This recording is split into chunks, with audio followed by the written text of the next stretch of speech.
Good morning. Bonjour. ¿Cómo se va? Ni hao. Hola.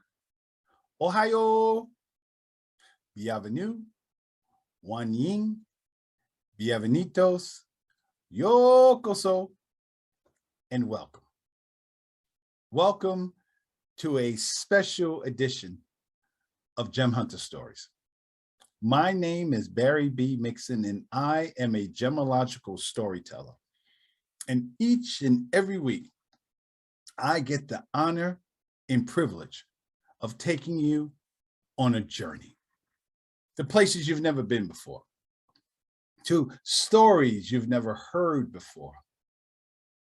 Each and every week, I get the magnificent opportunity to take you on a mental, physical, and spiritual adventure into the art, science, history, and magic of gemstones, precious metals, and fine jewelry.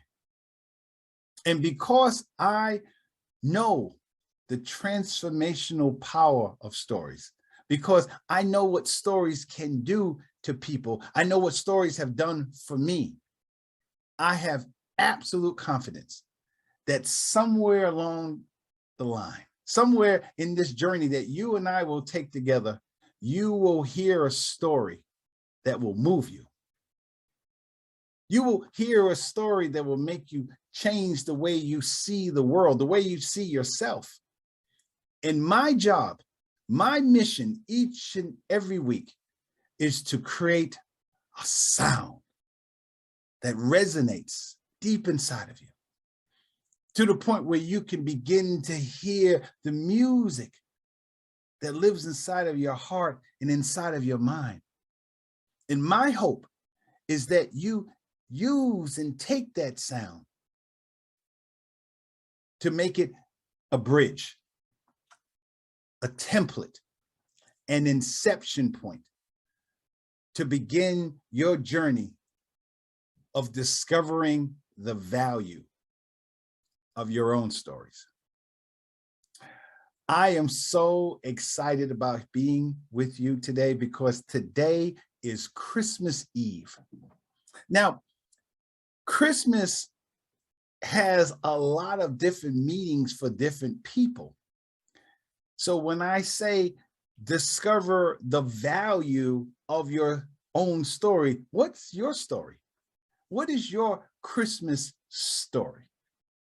And before we go into what is your Christmas story or what is my Christmas story, because that's what I'm going to tell you today, I want you to understand where we are in this whole process of understanding the analogies between gemstones and people.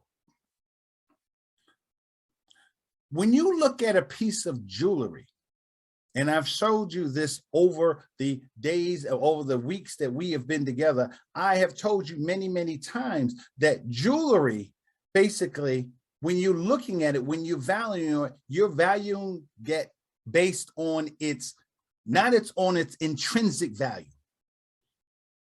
It's not on its intrinsic value. Gold does not have any special properties. In France, it's intrinsic is intrinsèque, intrinsic value. So when you look at gold, when you look at different types of gemstones, there's no power that just comes with that being tourmaline. There's no power in that. Those diamonds, that platinum, it just doesn't come out of the ground. So when I appraise a gemstone, I am not looking at its intrinsic qualities. What I'm looking at, that gemstone, that piece of jewelry, is what I'm looking at. It's extrinsic, extrinsic in Francais. Extrinsic, the intrinsic value, the thing that we have imbued, the powers that we have imbued on that piece of jewelry. So when she holds the diamond in her hand, what you're seeing is not only just the beauty of her, but the beauty of the gemstone that she holds in her hand. And because of the visual feelings that you get, the intrinsic value, the things that we have imbued upon, not only just with this lovely woman, but also the diamond that she holds. So when you are thinking about creating the value of your story, you have to understand that you are in control of that. That value is because of what you have given that value. So when I say discover the value of your story, that is a action that you have to take. You have to begin to see what that value means, what that story meant to you. How did that story play out? And when I say story, I'm not talking about just good, wonderful, heartwarming feeling stories. I'm talking about stories, good, bad, and everything in between. What did that story mean to you?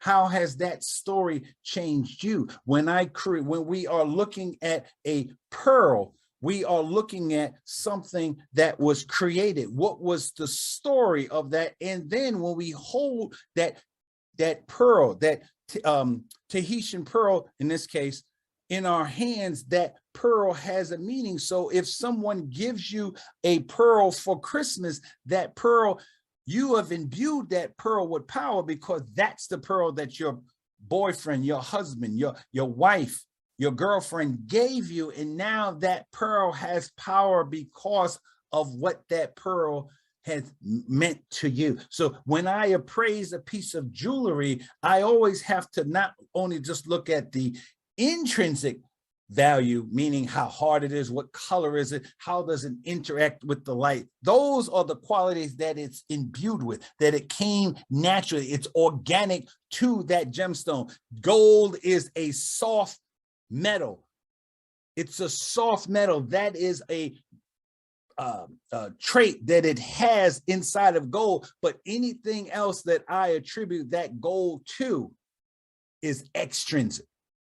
So I want you to be clear. I want us to be on the same page when I'm telling you about my story, and you begin to think about your story, your Christmas story. So since this is Christmas time, I want to invite you to my home. I left the light on for you. It's a big light, and it's a porch light. I left the light on for you. I want to invite you to my la maison.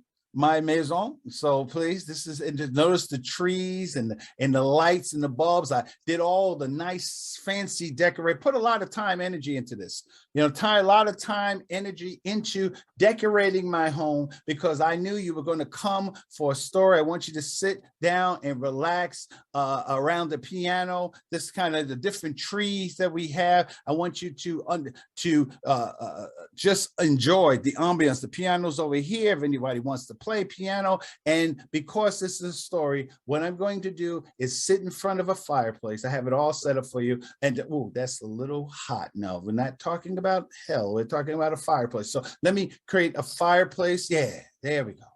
A little ambiance while I sit back and tell you the greatest Christmas story that happened to me. Once upon a time, there was this little boy named Barry who lived at that time in the Bronx, the South Bronx of New York. I was born in Harlem, but lived in the South Bronx. And Christmas time was always a different time. It was always kind of a funny time in my house. We didn't have Christmas like other families. You watch Hallmark shows, and Christmas is where everybody gets together, and there's so much love and harmony, and you're singing songs, and Charlie Brown's Christmas is on, and they're singing, and you, of course, every year I cried when I watched The Little Drummer Boy, and I remember Frosty the Snowman and the Grinch Who Stole Christmas. Those are the things that happened in my house. But for my mother, Christmas was different. Now, my mother was totally into decoration. My mother was totally into, this would be our house. decorations, the tree, the lights, the wreath. Every year I got to be an expert at throwing tinsel on the tree, because the tinsel, my mother explained to me, that had to just lay just right. The way the silver had to cascade, it had to be balanced. That was what my mother would do every year for Christmas. But every year for Christmas, as long as I can remember, my mother would tell me, you're not getting shit for Christmas. Every year. My mother started that when probably the earliest I really remember is probably 4 years old. I kind of remember 3, but 4 years old was when my mother started just saying every single year, we didn't even know when it was going to come, not getting anything for Christmas. Santa Claus is not coming to you. Didn't matter what we did. It would just always be something. And after a while, those of you who have lived with people who have different, let's say, substance abuse issues, you kind of get used to it. It's like, okay. And not to mention I was a little kid, and I was like, okay, yeah, mom says that, no problem. And every year, the reason why we were able to be calm was every year, and I know I was about 5 then, we would always go on reconnaissance missions. When I say reconnaissance missions, and those of you who are kids, you know that those of you who believe, because we believed in Santa. In my household, there was actually a Santa Claus. Not so much for my mother, my father really believed in Santa Claus. Santa Claus, and what my mother would tell us, well, Santa's coming, but he doesn't come to because I would ask my mother, we didn't have a fireplace. We lived in the hood. We didn't live in the family. Barely had a stove. And my mother would say, don't worry about it. Santa comes to the door. Don't worry about it. And after a while, the concept of Santa evolved. My father told me that Santa Claus did come through the door when we were sleeping or when we were out, and he would have his elves come and deliver the packages early. And we knew that because every year we'd go on these reconnaissance missions, and we would always find boxes. Boxes under the bed. We'd find boxes behind the curtain. We would see, and we knew that bicycle, that trike, that big wheel was not for my mother or father. It was just either for me or my brother Thomas. So every year when my mother said, you're not getting shit for Christmas, after a while we're like, okay, mom, you said it every year. But that year, my mother started early. My mother would normally start saying that around November, just maybe before Thanksgiving, certainly after Thanksgiving. But just before Thanksgiving, November, she would say, you're not getting anything for Christmas, in that voice, and that she truly believed it. At least she made us believe it. But that year she started in April, maybe even March. And I remember when she said it, we was at Pathmark, which is the supermarket in New York. And she said, we were looking at, they was already starting to have gifts, and I knew they had a toy section, and I knew what I wanted. And of course, as a little kid, I'm looking at, what I wanted. And my mother looked at it and said, yeah, that's nice, but you're not getting shit for Christmas. And I remember my brother was there too. And I remember looking at my brother and was like, did you hear that? My brother was clueless. He was like, yeah, so mom says that every year. I'm like, but this year she started, okay. And she said that again and again and again. April, you're not getting shit for Christmas. May, you're not getting anything for Christmas. June, Santa Claus is not coming to your house. And I remember feeling so sad. In fact, I talked to my sister today, and I reminded her, I said, today I'm going to talk about Christmas with mom. And I said, you remember the story? And she said, no, because my sister wasn't born yet, so she didn't experience it. And I started telling the story, and she was like, oh. I'm like, what do you mean, oh? That happened for real. And so my mother started saying that March, April, and by the time November came along, I started believing it. I started saying, maybe she's serious. And it hurt me because I couldn't believe that. You mean all the kids in the world, we're like the worst? I know we weren't perfect, but oh, we the worst kids. And of course, this is during the time when kids were starving in China. So, the 70s. So my mom, it wasn't even the 70s, it was the 60s and Vietnam and everything. So you would see pictures, television shows of poor kids, bones and everything else. And those are the kids that were better. Those are the kids that were getting our gifts. I couldn't believe it. We're not getting anything for Christmas. So by the time November came along, I can start to feel not only just depression, but anger. Oh, I was upset. I was so angry. When people ask me, when did the darkness come over my heart? Like, when did Darth Vader start forming in my heart? Long before the movie came out, was that period of time. Because I remember thinking to myself, if we don't get anything for Christmas, I'm running away. I didn't know where I was going to go. I didn't know what I was going to do, but I was running away from home because there was no way in God's green earth I could live in a house where we didn't have anything for Christmas.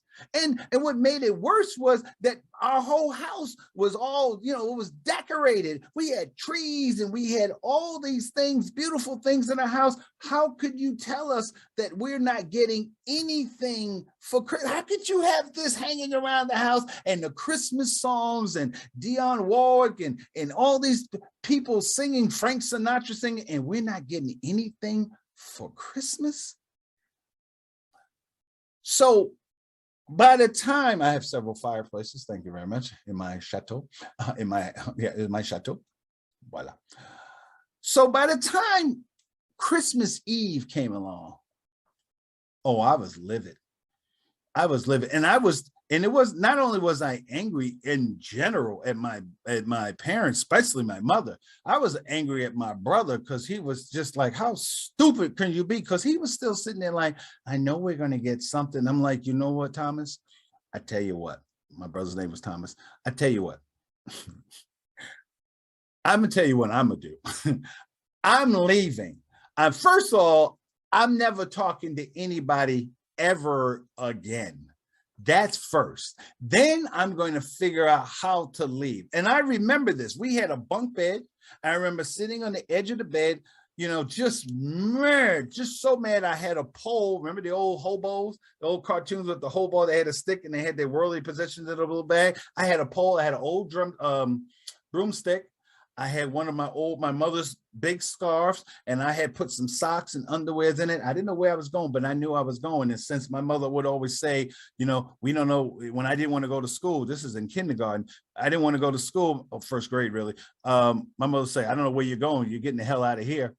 I knew, hey, okay, there's somewhere we can go. But I wasn't staying in this house. And Thomas, if you sit there and keep believing this, I'm not going to talk to you either. And when we wind up getting nothing for Christmas, don't talk to me because you stupid, you believe. Mom was saying this for 9 months. And he was just sitting there like, we're going to get something, Barry. I just know it. And it just made me more and more angry.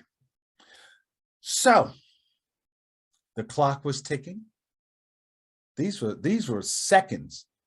These were seconds. I mean, that was the longest night of my life. So normally we would get up about 3, 4 o'clock in the morning when we felt like Santa, usually about 4 or 5 o'clock in the morning, we'd get up to start to go down the hallway to see what Santa brought us. And my father loves Christmas. So we always had a real tree, and my father, actually one year he cut the tree down and I felt like he was a superhero. That we put the tree on top of the car, we brought it home. My mother did her whole decorating. So we had a huge living room and there was a tree in the corner. Think of a living room, I don't know, 20 by 30. So it was huge. So there's a tree, had the decorations, nothing. There was nothing under the tree. And my brother says about 3 o'clock, nobody could sleep. My brother says, I'm going to go and see what Santa Claus. And that set me off. I was really just like, really, you just really are just that stupid. Okay, go. Go and be disappointed. I'm not disappointed, see, because I already know. I mean, literally, I was having these types of, I can't explain it anymore because any differently, because I know I can still feel how angry I was that evening, that morning, and that literally for months. And my brother said he was going to go and see by himself. And I remember when he left the room, and I remember just crying, just soft tears running down, burning down my face. You ever cry where it just hurts so bad and the tears are like burning down your face? I remember crying and praying to God, please, God, please, it just can't be happening. It just can't be happening where this is where we're at. It's impossible. And we had, the house was big, the apartments, so we had really long hallways, like that commercial that I put on Facebook about that little girl. It was that kind of hallway, just a long, long hallway. Of course, I was a little kid, so it was probably longer in my mind than it really was. But I remember just a long hallway. And my brother got up, put his slippers on, and he went down, put his robe on, and he went down to the living room.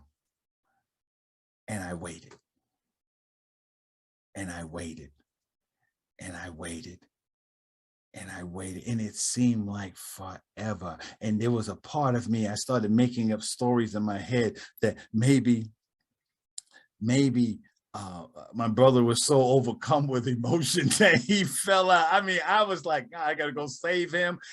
I remember thinking all these feelings, and then out of nowhere, I start to hear dum, dum, dum, dum, dum, dum, dum, dum, dum, dum, dum, dum. My brother running down the hallway, which of course was totally not allowed in my house, but I didn't care. And he did. I was a kid. He comes running down the hallway, and it seemed like it took forever for the footprints to get closer and closer. He busts open the door and he screams in this voice, Barry, Barry, Barry, we got everything.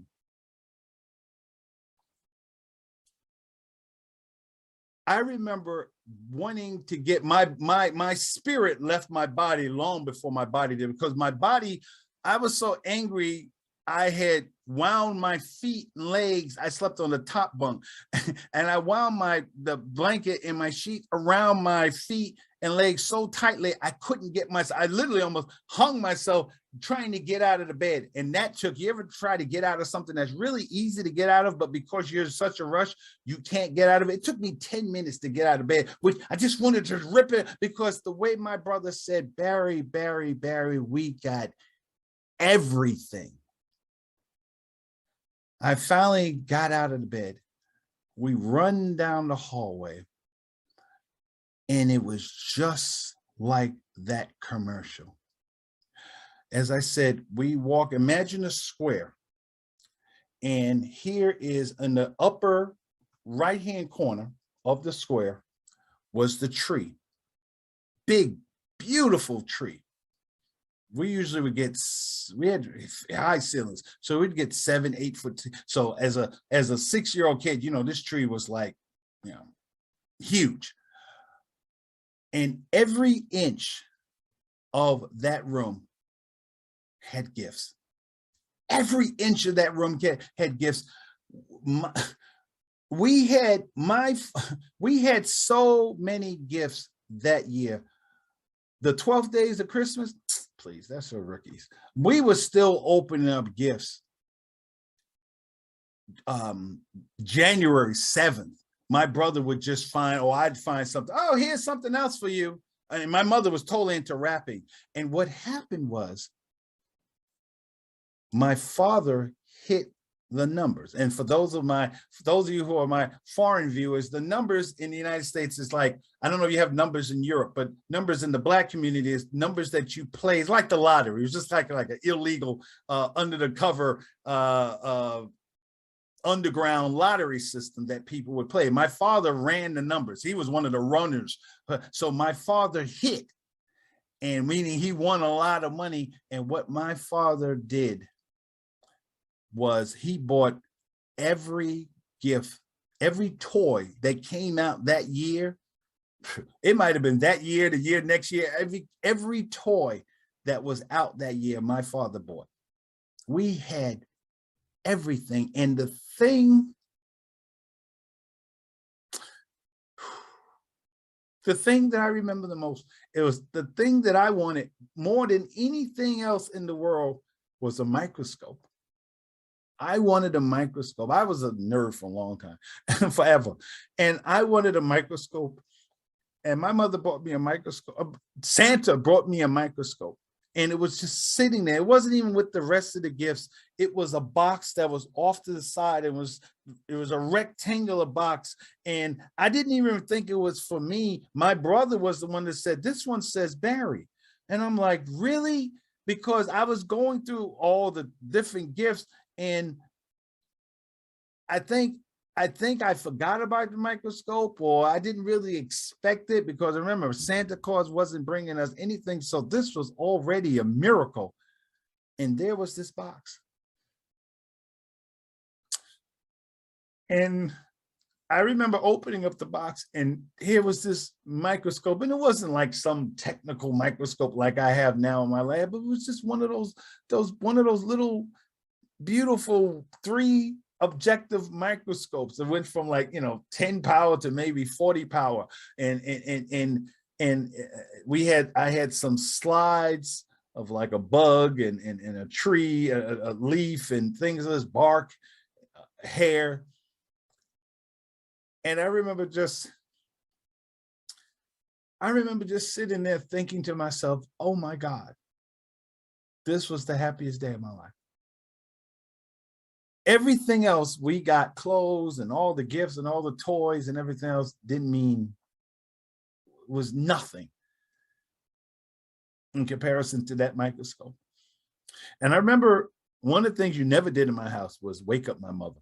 That was death. But I felt so much joy that day that I took a chance. I didn't care. I wanted to just tell her. And I took the microscope and I held it, and I went to her room, and I came in quietly and I said, Mommy, Santa brought me a microscope. And I remember just kissing her, and unlike what she would normally do, which would find a weapon of her choice and throw it at me, she just opened her eyes. And she looked at me and she says, I know, go play.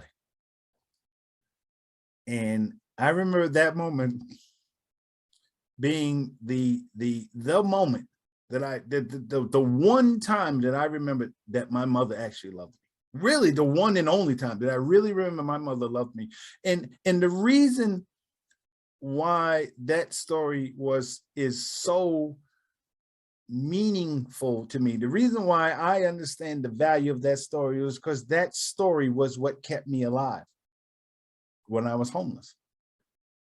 As I told you the week before, I realized that I was homeless in December 15th. So that Christmas, when the December 25th came and I was living in the street, the thing that kept me alive, the only thing that kept me just even from going insane, was remembering my brother screaming at the top of his lungs, Barry, Barry, Barry, we got everything. So we're going to take a moment to go to our commercial, and I want you to take that time to think about that special moment, that special Christmas in your life. And I'll see you on the other side.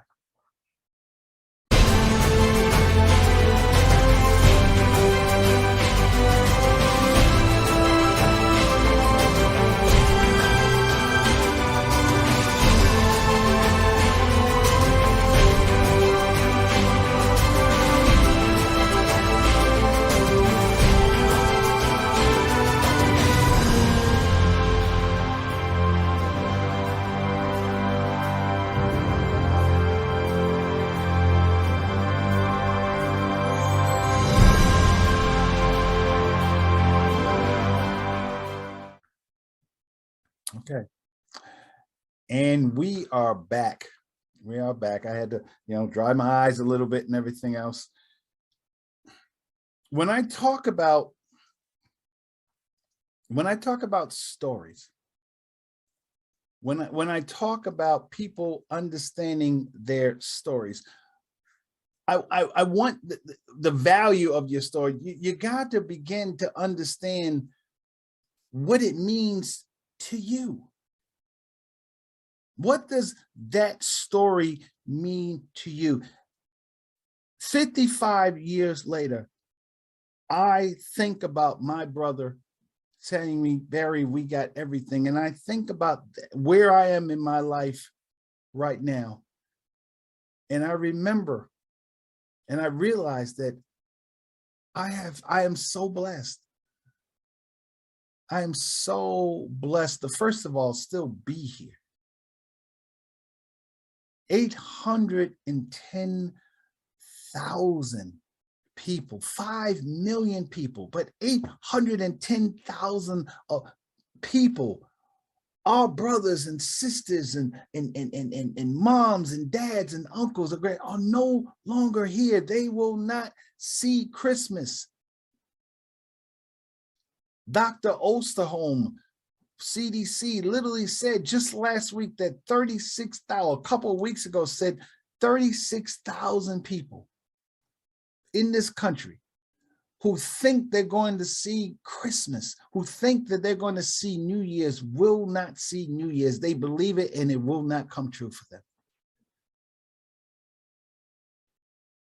So when I say to you to discover the value of your story, it's not a rhetorical thing. It's not just something to say. It's something that I believe people need to do. This year, make this year the year that no matter what you have under your tree, no matter what gift that you was expecting and you didn't get, or you were hoping for and you got, no matter what you got under your tree this year, even if you don't have a tree, make up a tree in your mind and make the gift that the box, the letter, the card, the whatever underneath your tree be your story. Make it your story. Sit back in the room of your mind and think about a time in a story when once upon a time you didn't think that was ever going to happen. Think about a time when you hoped and prayed for a job or for somebody in your life, that you prayed that someone could, and here that person is. Here that person became the love of your life. Now Christmas has a whole different meaning to you because now you love that person, because now that person is your present, your gift. I can tell you from my experiences that the thing that kept me alive that Christmas and the following Christmas that happened, and I was pretty much out of homelessness, because homelessness for me lasted about a year. I got out around October, November, really about the end of November when I finally had a permanent shelter or a place to sleep all the time, or most of the time. So that next Christmas was better, but I always kept in my mind the Christmas that I got everything. The Christmas that I was told that I wasn't going to get sugar honey iced tea. And I realized that even though my mother brought it to me like that, she made me realize the value. Everything in that room had so much more value because I didn't think it was ever going to happen. I thought Santa Claus wasn't going to bring us anything. Isn't that what we do? We sit around and think about the things that that we don't have right now, or the things that we want and we hoped for and we didn't get. You know, I think about all the people who have lost not just only their lives, but the people who are still here and who have lost their businesses, lost their homes, lost their children are not doing well because of COVID. They've lost their taste of smell. So think about all the people who remember eating grandma's cookies and cakes and those sweet potato pies that Sonia's godfather used to make, and now the taste is gone. So if you have the ability to taste food, that's your gift. If you can wake up in the morning and you still are relatively healthy, you still got your teeth in your mouth, you still have a warm place to sleep, you got those, you got pajamas to put on, you can go to the bathroom, you can eat food, those are your gifts, not that package that's underneath your tree. Because when it's no longer there, the thing that you're going to remember is when you did have it. When the man of your dreams brings you this beautiful ring, the thing that you're going to remember for years and years and years and years is not just the ring. That ring might be sitting in a box somewhere. The thing that you're going to remember is how they presented it to you. The thing that you're going to remember more than anything else is how they brought that ring to you. What was the sky like? Where were you when you received that ring? Where was the love? How did you feel? What was the love that you felt when he brought you that? See, all gemstones are symbols. They are symbols of our stories. People get married around Christmas time because they want to have a holiday to symbolize, to make it easier to remember the magic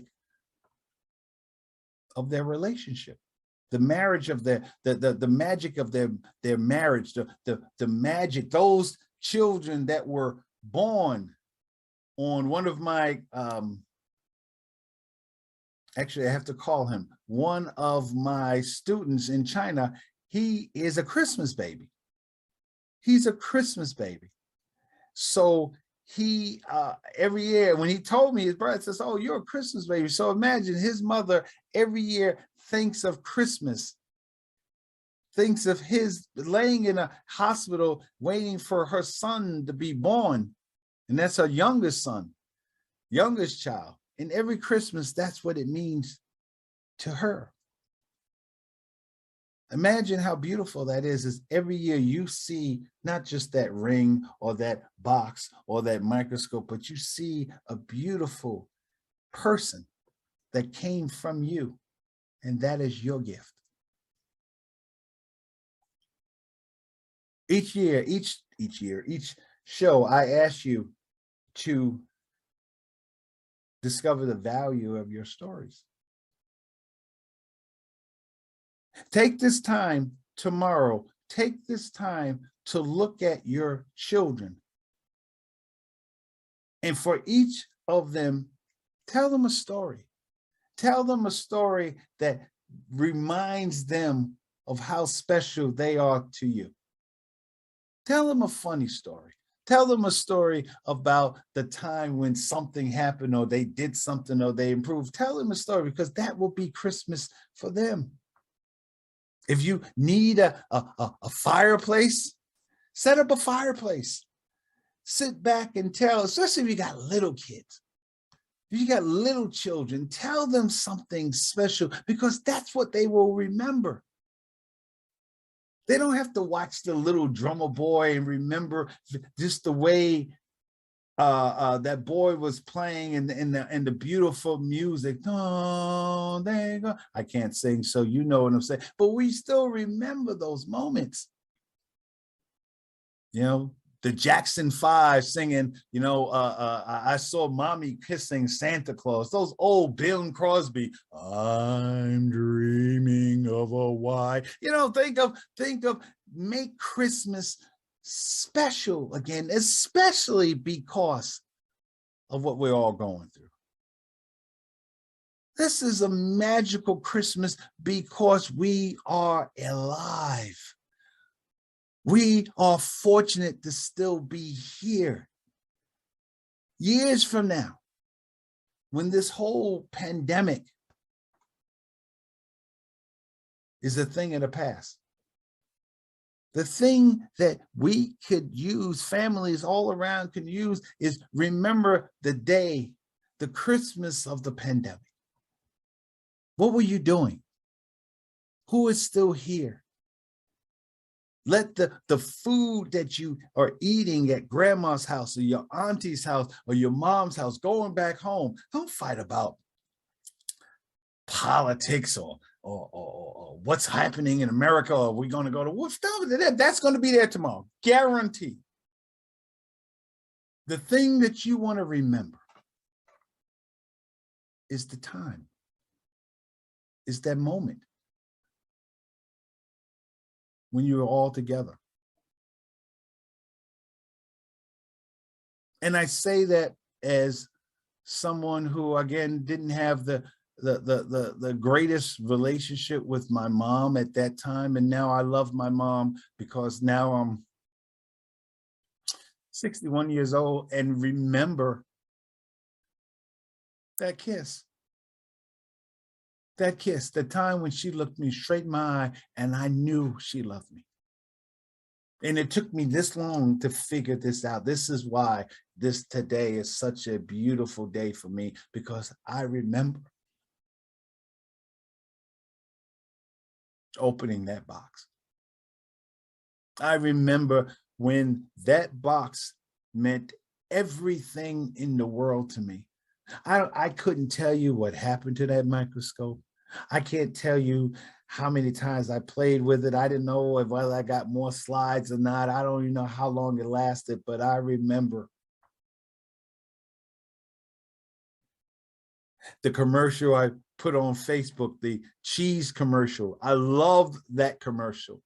And I love it even more now. And something just came to my mind when I was thinking about this show and that it was going to be on today is Christmas Eve. And I remember thinking about that show, and I told Barbara, I said, remember that cheese commercial? And I couldn't remember what year it came from. And I looked it up, and just the look on that little girl's face, not a black little girl or a white little girl or an Asian little girl or Hispanic, just a beautiful little girl with her little bunny slippers on, running down the hallway. Mommy, mommy, mommy, look what Santa brought.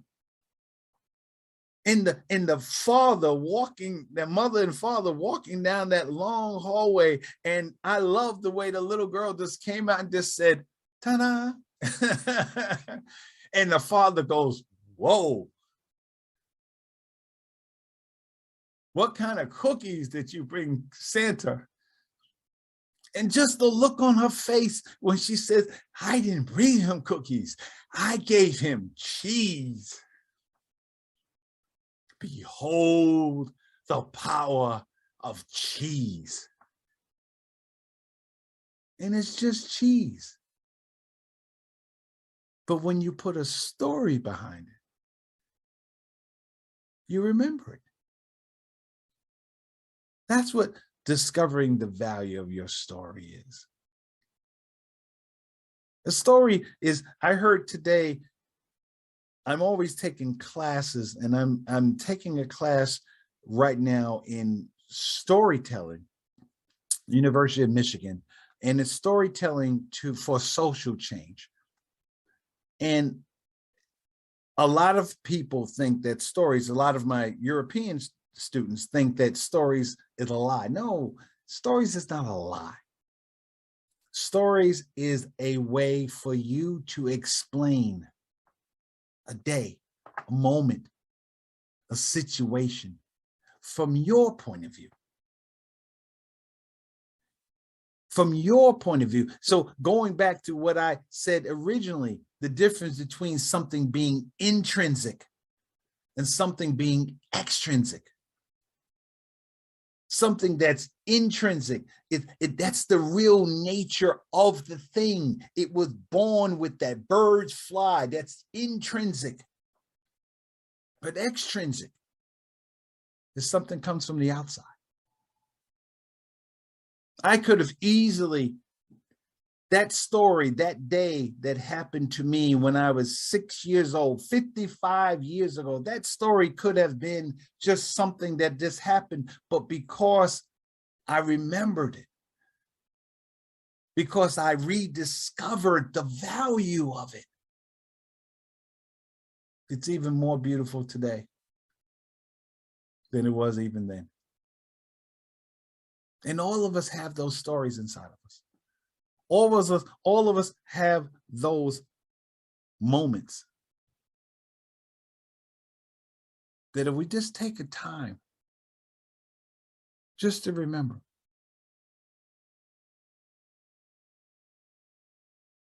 Christmas can be such a romantic holiday, not because you went to a certain hotel or you had it set up or you bought these beautiful, but Christmas is beautiful because of what you make it, because of what it means to you. That's Christmas.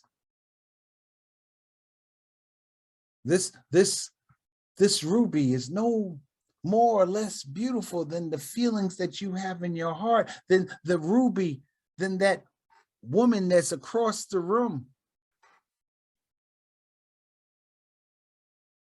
whose name happened to be Ruby.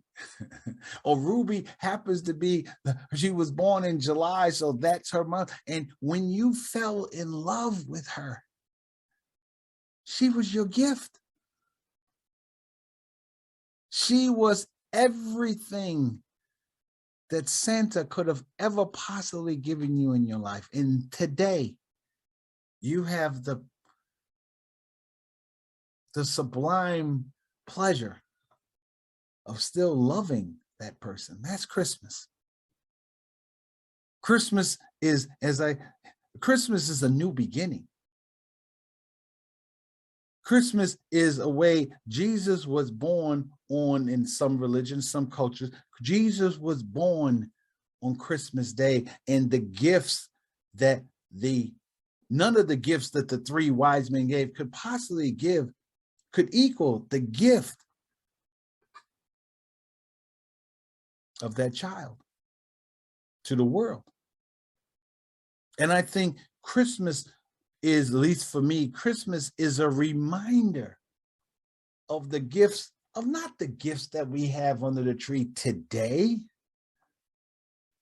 but the gifts that we have in our hearts, the gifts of those children, the gifts of that parent or that auntie or the sister or the brother that we still have, especially during this difficult time in world history with a pandemic, with all this anger and carjacking and killing and murdering. Give the gift of yourself. Give the gift of love. Not just love because it's something that people say, it's almost like a cliche, but the love, if you can't figure out the love that you have now, remember the love that you used to have. Be a kid again. Remember the joy that you felt when you got the G.I. Joe with the Kung Fu grip. I finally have a G.I. Joe with the Kung Fu grip. I wanted that for so long, and I finally have one. And I realized that when I got it, that I had it all the time inside of me. The things that I did in the Marine Corps, the things that I survived, surviving homelessness was because of the love and the passion and the feeling that I had about being like G.I. Joe. So I always had the G.I. Joe with the Kung Fu grip inside of me. I always had that moment, and all of us have that. All of us have those special moments in our lives. So let's make Christmas not the gifts under the tree, but the gifts that's in our hearts. Remind yourself of those special times. Remind yourself of where, take a moment to look around you. You have a house, you have food to eat, you have a job, you wake up every morning and you may have a few aches and pains, but you're still here. That's Christmas. You can still have people in your life that love you. That's Christmas. Yeah, it's not a big bow. It would be very expensive to wrap me up in a bow. Look at the size of my head. Oh my God. But I feel Christmas when tomorrow I look at my two pirates, my 7-year-old and 9-year-old, and they call me Wabi. And they hug me and hold me, and Gianna will call me old as always, and she'll look at my beard and say, "Are you Santa?" And I'll go, "Yes, I am." And then she'll say, "Where's my gift?" And I said, "Were you a good girl this year?" Nope. But whatever we do for Christmas, I hope it's something that she remembers. I hope the story that we create, her and her brother, we all create that day, and every day is a story that she can use later on in her life, a story that she could perhaps tell her children, and he can tell his children about when they spent Christmas with Wabi. So that's my Christmas story. Barry, we got everything. And it's so funny that all the Christmases I've had since then, no Christmas will ever come close. The Christmas that my mother told me that I wasn't going to get shit for Christmas. And that was the same year that my mother and my father and Santa, and most importantly, God, gave me everything. And that's what I have today. So, Merry Christmas and happy holidays to everyone. Thank you so much for, again, you guys are my gift for watching this show. I was amazed at how many people were disappointed that we didn't have a show on Wednesday. Thank you from the bottom of my heart. All of you are my gifts from all over the world. And next week, we will conclude our wonderful month of December with zircon. Zircon is a wonderful gemstone. We'll have a kind of a collaboration of turquoise, tanzanite, and the powers of zircon.